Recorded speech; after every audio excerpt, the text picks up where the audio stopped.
I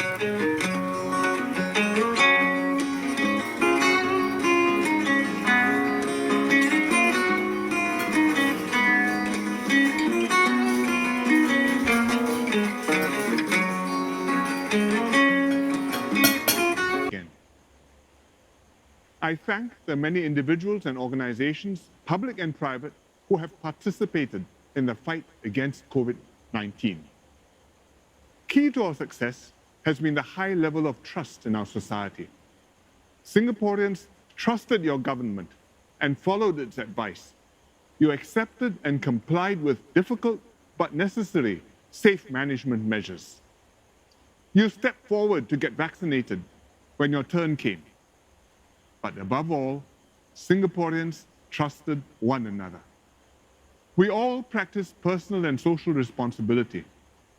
We did the right thing, even when no one was checking. We supported and took care of fellow citizens, contributing hand sanitizers in lifts and delivering food packs to those quarantined at home. Our mutual trust in one another made all the difference. Indeed, COVID has been the test of a generation. We held up through this trial to emerge stronger and more united. This unity is crucial as we move forward beyond COVID-19. Our road ahead will not be easy. Around us, a storm is gathering. US-China relations are worsening with intractable issues, deep suspicions, and limited engagement between them. This is unlikely to improve anytime soon. Furthermore, miscalculations or mishaps can easily make things much worse. Russia's invasion of Ukraine also has profound implications for the world and for Singapore. First, it has set Russia, a nuclear power, bitterly against many states, especially the US and the NATO countries. The hostility is deep and will not be resolved easily. Second, the invasion violates fundamental principles of sovereignty and territorial integrity under the United Nations Charter. This is particularly vital to Singapore because these principles underpin our security and even our existence. Third, war in Europe will affect regional security in the Asia-Pacific. Already, it has further strained China's relations with the US and with America's partners in Asia. Singapore will be buffeted by intense rivalry and tensions in the region around us. What can we do about this? Staying united is key to Singapore's survival. It's the only way to deal with challenges in an increasingly troubled world. We must look to our total defense and maintain a strong and credible SAF and home team. We must also brace ourselves and be psychologically prepared that in the next decades, our region may not be as peaceful and stable as it has been thus far. More immediate, however, are the economic challenges. Even though our economy has emerged strongly from the pandemic, the outlook has clouded considerably. Before Russia invaded Ukraine, the pandemic had already disrupted supply chains, and inflation was already rising. But the invasion has aggravated both problems. Food and energy prices are rising all around the world. I know that the cost of living is at the top of everyone's minds. The government is doing everything necessary to help Singaporeans cope with rising prices. We have announced multiple support packages targeting assistance to those who need it most. Some measures have already been implemented and more will be rolled out in the coming months. We have acted decisively to secure supplies of food and other essentials, diversifying our sources and building up adequate stockpiles.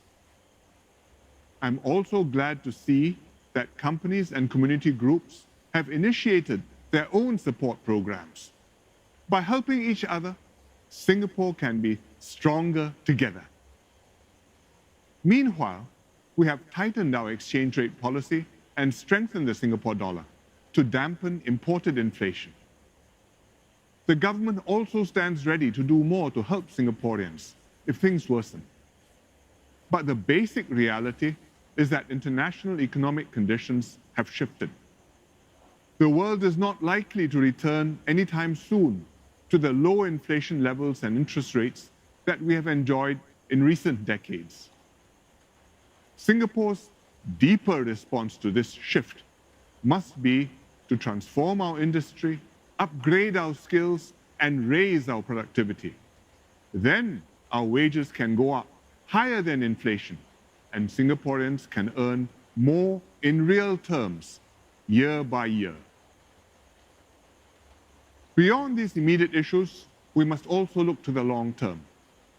I'm speaking to you from Gardens by the Bay. This year is the Gardens' 10th anniversary, but the Gardens were decades in the making. Where I'm standing used to be open sea. About 50 years ago, we started to reclaim land here to create Marina South and a future downtown. And we decided that the new downtown should not just be office and residential buildings, but would have at its heart an iconic green public space. Thus was Gardens by the Bay conceived, designed, and built. Since it opened in 2012, the gardens have become a landmark which Singaporeans enjoy and are very proud of, and we keep on improving it. Soon, we'll be starting works at Bay East Gardens, where the Founders Memorial will be sited. This is how we do things in Singapore, always daring to dream, setting our sights on the next frontier, and searching for better solutions and fresh possibilities. We look and plan ahead, not just for the next 5 or 10 years, but for the next 30 or 50 years and beyond. Last year, the URA launched the Long-Term Plan Review. They consulted and engaged many people, old and young, looking for ideas to reimagine our city and island for the next bound. The ongoing exhibition at the URA Centre showcases concepts for major developments and ideas to create new communities and green spaces. These concepts represent our collective dreams and aspirations for what Singapore can become. They will transform the way we live, work, and play while strengthening our roots and heritage. There is a lot for Singaporeans to look forward to. Of course, long-term plans are not just about the physical infrastructure. We also need to sustain economic progress and social resilience, investing in our people to reach their full potential, taking care of our elderly and vulnerable, fostering a common identity, and building a brighter future for our grandchildren and beyond. Each generation should be able to aim higher and bolder to build a better Singapore than the one they inherited.